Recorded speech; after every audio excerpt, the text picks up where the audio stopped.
নমস্কাৰ এই মুহূৰ্তত আহি পৰিছে সন্ধিয়াৰ কেইবাটাও গুৰুত্বপূৰ্ণ খবৰ। আজি ২৪ জুলাই অসমৰ লগতে ভাৰতৰ বিভিন্ন প্ৰান্তৰ পৰা সন্ধিয়াৰ কেইবাটাও খবৰ আহি পৰিছে। এই মুহূৰ্তত জনাই আছো এটা গুৰুত্বপূৰ্ণ খবৰ। অৱশেষত কক্ৰোচ জনতা পাৰ্টিৰ এক প্ৰকাৰ জয় হৈছে। অৱশেষত জনতা পাৰ্টিৰ কেইবাটাও দাবী মানি লৈছে মোদী চৰকাৰে। সবাতোকৈ ডাঙৰ খবৰ, দিল্লী কঁপাই তুলিছে সিজেপি আৰু তাৰ মাজতে মোদী চৰকাৰৰ তৰফৰ পৰা সিজেপি পাৰ্টিৰ কক্ৰোচ জনতা পাৰ্টিৰ দাবী মানি লৈছে মোদী চৰকাৰে। নিহত ছাত্ৰ ছাত্ৰীৰ পৰিয়ালক মোদী চৰকাৰৰ তৰফৰ পৰা দিয়া হ'ব ক্ষতিপূৰণ। কেইবাটাও দাবী মানি লোৱা হৈছে। 1 কোটি টকাকৈ ক্ষতিপূৰণ দিয়া হ'ব আটাইকেইটা পৰিয়ালক। এটা ডাঙৰ খবৰ এই মুহূৰ্তত জনাইছো। প্ৰতিবাদকাৰীৰ বিৰুদ্ধে ৰুজু কৰা FIR প্ৰত্যাহাৰ কৰা হ'ব। সবাতোকৈ ডাঙৰ খবৰ, ধৰ্মেন্দ্ৰ প্ৰধানক অপসাৰণ কৰাৰ সিদ্ধান্তৰ বাবে 24 ঘণ্টাৰ সময় লোৱা হৈছে। সিজেপিৰ ঘোষণা, ধৰ্মেন্দ্ৰ প্ৰধানৰ পদত্যাগৰ বাহিৰে আমি আন একো মানি নলওঁ। মাত্ৰ 24 ঘণ্টাৰ ভিতৰতে সিদ্ধান্ত ল'ব লাগিব মোদী চৰকাৰে। যদিহে অপসাৰণ কৰা নহয় তেন্তে জোৰদাৰ হ'ব আন্দোলন। কক্ৰোচ জনতা পাৰ্টিয়ে এক প্ৰকাৰৰ বৃহৎ জয়লাভ সাব্যস্ত কৰিছে। পৰৱৰ্তী খবৰটো হৈছে ৰাহুল গান্ধীয়ে মন্তব্য কৰিছে ধৰ্মেন্দ্ৰ প্ৰধান ক্ৰিমিনেল এডুকেশ্যন মিনিষ্টাৰ বুলি মন্তব্য কৰিছে ৰাহুল গান্ধীয়ে। ৰাহুল গান্ধীয়ে কৈছে যে ধৰ্মেন্দ্ৰ প্ৰধান হৈছে ক্ৰিমিনেল এডুকেশ্যন মিনিষ্টাৰ। পৰৱৰ্তী খবৰটো হৈছে সিজেপিৰ সমৰ্থনেৰে উত্তাল হৈ পৰিছে অসম। আৰক্ষী প্ৰতিবাদকাৰীৰ তৰ্ক যুদ্ধ, এটা বিগ ব্ৰেকিং নিউজ, ডাঙৰ খবৰ। ৰাজধানী দিল্লীৰ পিছত সিজেপিৰ প্ৰতিবাদত উত্তপ্ত হৈ পৰিছে অসম। কেন্দ্ৰৰ সৈতে সিজেপিৰ বৈঠকত বহাৰ সময়তেই উত্তাল হৈ পৰিছে অসম। ছচল নগাঁৱৰ পাছতে সিজেপিৰ সমৰ্থনত বিলাসীপাৰাত তীব্ৰ প্ৰতিবাদ। গুৰুত্বপূৰ্ণ খবৰ, বিলাসীপাৰাত কক্ৰোচ জনতা পাৰ্টিৰ সমৰ্থনত ছাত্ৰ সমাজৰ উত্তাল প্ৰতিবাদ। ধৰ্মেন্দ্ৰ প্ৰধানৰ পদত্যাগৰ দাবীত প্ৰতিবাদ সাব্যস্ত কৰা হৈছে শিক্ষাৰ্থীসকলে। পৰিস্থিতি অধিক উত্তপ্ত হোৱাৰ পাছতেই আৰক্ষী মোতায়েন কৰা হৈছে। ৰাজধানী দিল্লীৰ পিছতে সিজেপিৰ প্ৰতিবাদত উত্তপ্ত হৈ পৰিছে অসম। জনাইছো পৰৱৰ্তী খবৰ, মাদ্ৰাছাত সহায় কৰিব বীৰ লাচিত খানাই। এবাৰ আজমলক প্ৰতিশ্ৰুতি দিছে শৃংখল চলিহাই। ডাঙৰ খবৰ এই মুহূৰ্তত জনাইছো। এইবাৰ মাদ্ৰাছাত সহায় কৰিবলৈ সাজু হৈ পৰিছে বীৰ লাচিত খানাৰ নেতা শৃংখল চলিহা। বদৰুদ্দিন আজমলক প্ৰতিশ্ৰুতি দিছে এইবাৰ শৃংখল চলিহাই। শিৱসাগৰত থকা সকলো খিলঞ্জীয়া মুছলমানৰ সৈতে মিলাপ প্ৰীতি আছে বুলি মন্তব্য কৰিছে বদৰুদ্দিন আজমলে। কোনো ধৰণৰ চিন্তা কৰিব নালাগে মন্তব্য কৰিছে শৃংখল চলিহাই। মাদ্ৰাছাত যি সহায়ৰ প্ৰয়োজন হয় সকলো সহায় কৰিম। আজমলৰ কাষত বীৰ লাচিত খানাৰ নেতা শৃংখল চলিহা। এইদৰে দেখিবলৈ পোৱা গৈছে বান সাহায্য বিতৰণৰ সময়তে, বান পৰিস্থিতি বুজ লোৱাৰ সময়তে এইদৰে বীৰ লাচিত খানাক সাক্ষাৎ কৰিছে আৰু এইদৰে প্ৰতিশ্ৰুতি দিছে বীৰ লাচিত খানাই। উজনিৰ বান পৰিস্থিতিৰ মাজতেই একেলগ হ'ল শৃংখল চলিহা আৰু বদৰুদ্দিন আজমল। উজনিৰ বান পৰিস্থিতিৰ মাজতে একেলগ হৈছে শৃংখল চলিহা আৰু বদৰুদ্দিন আজমল। আৰু এইদৰে মাদ্ৰাছাক সহায় কৰিবলৈ প্ৰতিশ্ৰুতি দিছে বীৰ লাচিত খানা, শৃংখল চলিহাই।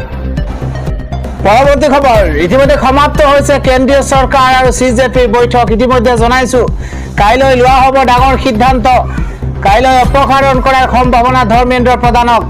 কক্ৰোচ জনতা পাৰ্টিৰ দাবী মানি লৈছে এক প্ৰকাৰৰ।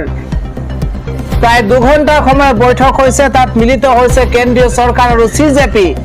আৰু সিজেপিয়ে কেইবাটাও দাবী ৰাখিলে কেন্দ্ৰীয় চৰকাৰৰ ওচৰত আৰু সেই দাবী মানি লৈছে। পৰীক্ষা সন্দৰ্ভতো 5টাকৈ পৰামৰ্শ সিজেপিৰ। কাইলৈ পুনৰ অনুষ্ঠিত হ'ব বৈঠক সামৰি মন্তব্য কেন্দ্ৰীয় মন্ত্ৰী JP নড্ডাৰ। ইফালে আজি জুমাৰ নামাজ আদায় কৰি সিজেপিৰ সমৰ্থনত আছুৰ তীব্ৰ প্ৰতিবাদ। এটা ডাঙৰ খবৰ এই মুহূৰ্তত জনাইছো। জুমাৰ নামাজ আদায় কৰি সিজেপিৰ সমৰ্থনত শ শ মুছলমান ওলাই আহিছে, প্ৰতিবাদ সাব্যস্ত কৰিছে। আৰু ৰাজধানী দিল্লীৰ পাছত শ শ মুছলমান ওলাই আহিছে অসমত। কলা ড্ৰেছ পৰিধান কৰি মুছলমানৰ প্ৰতিবাদত উত্তাল হৈ পৰিছে ৰাজপথ। ডাঙৰ খবৰ, দলগাঁৱত আমচুৱে সাব্যস্ত কৰিছে বৃহৎ প্ৰতিবাদী কাৰ্যসূচী। ধৰ্মেন্দ্ৰ প্ৰধানে পদত্যাগ নকৰা পৰ্যন্ত ধাৰাবাহিক প্ৰতিবাদৰ হুংকাৰ দিয়া হৈছে। দিল্লী আৰক্ষীৰ কাণ্ডক লৈ ধিক্কাৰ আনছুৰ।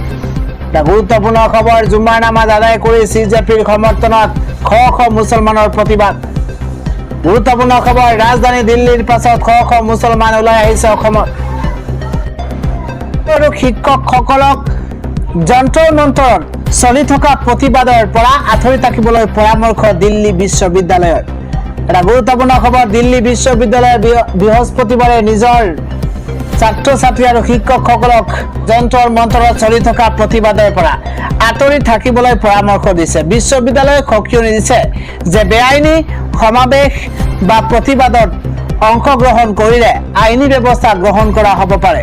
ইয়াৰ লগতে কোৱা হৈছে যে এনে কাৰ্যই ছাত্ৰ ছাত্ৰীসকলৰ ব্যক্তিগত নিৰাপত্তাত ভাবুকি কঢ়িয়াই অনাৰ উপৰিও তেওঁলোকৰ শৈক্ষিক আৰু পেছাদাৰী ভৱিষ্যতৰ ওপৰত বিৰূপ প্ৰভাৱ পেলাব পাৰে।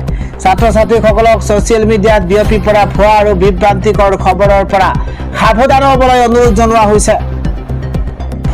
এই পৰিস্থিতিৰ মাজতে বিৰোধী নেতা ৰাহুল গান্ধীয়ে বিশ্ববিদ্যালয়ৰ এই সকিয়নিৰ তীব্ৰ বিৰোধিতা কৰিছে আৰু ছাত্ৰ ছাত্ৰীসকলক ভাবুকি দিয়াৰ সাহস কেনেকৈ হ'ল বুলি প্ৰশ্ন তুলিছে।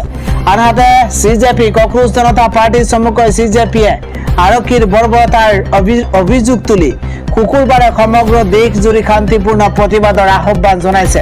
যোৱা 20 জুনৰ পৰা আৰম্ভ হোৱা এই প্ৰতিবাদ এতিয়া এক ডাঙৰ ৰাজনৈতিক বিবাদলৈ ৰূপান্তৰিত হৈছে। প্ৰতিবাদকাৰীসকলে শিক্ষামন্ত্ৰী ধৰ্মেন্দ্ৰ প্ৰধানৰ পদত্যাগৰ দাবীত অটল হৈ আছে আৰু এই দাবী কোনো কাৰণতে আপোচ কৰা নহ'ব বুলিও স্পষ্ট কৰি দিছে।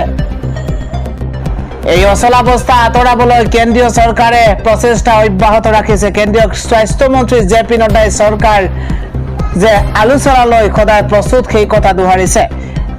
একেদৰেই কেন্দ্ৰীয় মন্ত্ৰী জিতেন্দ্ৰ সিঙে জানিবলৈ দিছে যে CJP নেতৃত্বলৈ আলোচনাৰ বাবে ইতিমধ্যে 4খন আনুষ্ঠানিক প্ৰস্তাৱ প্ৰেৰণ কৰা হৈছে। ইয়াৰ উপৰিও প্ৰধানমন্ত্ৰী নৰেন্দ্ৰ মোদীয়ে বুধবাৰে এই বিবাদ সন্দৰ্ভত প্ৰতিক্ৰিয়া প্ৰকাশ কৰি কয় যে প্ৰশ্নকাকত ফাদিল চক্ৰৰ সৈতে জড়িত লোকসকলক কঠোৰ শাস্তি প্ৰদানৰ আৰু বিচাৰ প্ৰক্ৰিয়া খৰতকীয়া কৰাৰ বাবে চৰকাৰে ফাষ্ট ট্ৰেক আদালত স্থাপন কৰিব। ইফালে ৰাজ্যত চলি থকা ভয়ংকৰ বান পৰিস্থিতিৰ প্ৰতি লক্ষ্য ৰাখি অহা 25 জুলাইত হ'বলগীয়া বিশাল ৰাজ্যজোৰা প্ৰতিবাদী কাৰ্যসূচী স্থগিত ৰখা হৈছে। প্ৰবন দলে আৰু আদিত্য চন্দ্ৰ ৰাভাসহ ভূমি অধিকাৰ আন্দোলনৰ কেইবাগৰাকীও নেতাৰ মুক্তিৰ দাবী জনাই এই আন্দোলনৰ কাৰ্যসূচী গ্ৰহণ কৰা হৈছিল। নিখিল ৰাভা জাতীয় পৰিষদৰ সাধাৰণ সম্পাদক গোবিন্দ ৰাভা, খদৌ তিৱা ছাত্ৰ সন্থাৰ সাধাৰণ সম্পাদক প্ৰমোদ সাগৰা, যুৱ নেতা লিটচং ৰংফাৰ আৰু ভূমি অধিকাৰ যৌথ সংগ্ৰাম সমিতিৰ আহ্বায়ক সুব্ৰত তালুকদাৰে এখন প্ৰেছ বিবৃতিৰ জৰিয়তে এই কথা প্ৰকাশ কৰিছে।